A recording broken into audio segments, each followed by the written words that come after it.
Hey, what's up guys? My name is Michael Taylor with Michael Taylor Research, and today I'm going to show you guys how to roast your own coffee beans.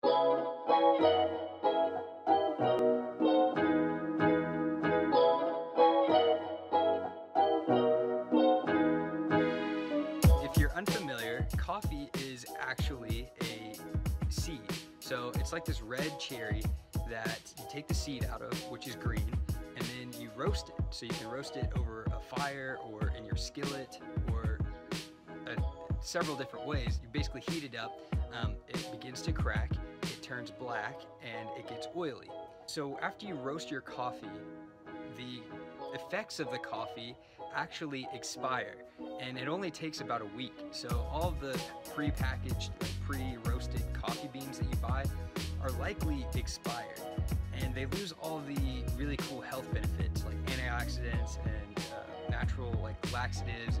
The oils actually really help your skin and things like that. Also, by doing it the way that I'm going to show you, you can actually save a ton of money, because you can buy like a 3-pound bag for like $16, roast it yourself, get all the health benefits. It's like the most delicious coffee you've ever had. So without further ado, let's get started. The trick is to buy a hot air popcorn popper. So you can get one of these. I got this one from Goodwill for like $4, but you can get them online for $20, brand new.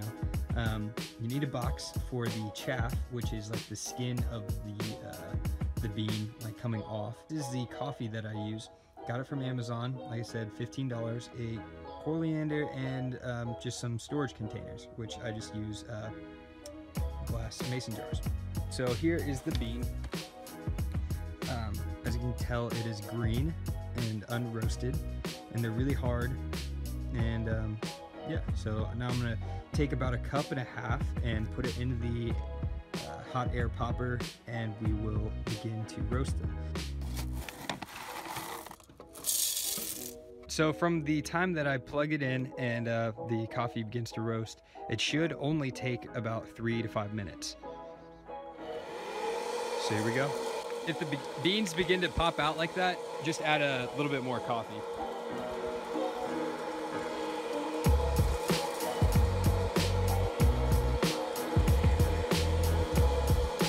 So you see the chaff is starting to kind of fly off.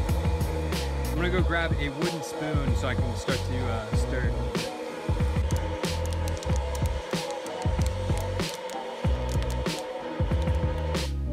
Okay, so you can tell that the bean obviously is roasted, and they're getting a little oily, which is exactly what you want.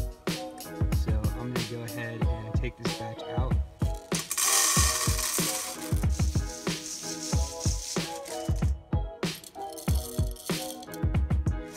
Alright, so now that we're done roasting, I'm going to show you how to actually grind them up and make coffee out of it. I went ahead and threw some beans in this plastic bag, and I just used the jar that I store my beans in to crush them, kind of rock it back and forth until you get a nice fine powder, and then you can obviously pour it however you like. I use this Keurig cup, so just fill that up, throw it in the Keurig. But obviously there are several different methods to pour your coffee. All right, that's it for today. Thanks for watching, and I'll see you guys next time.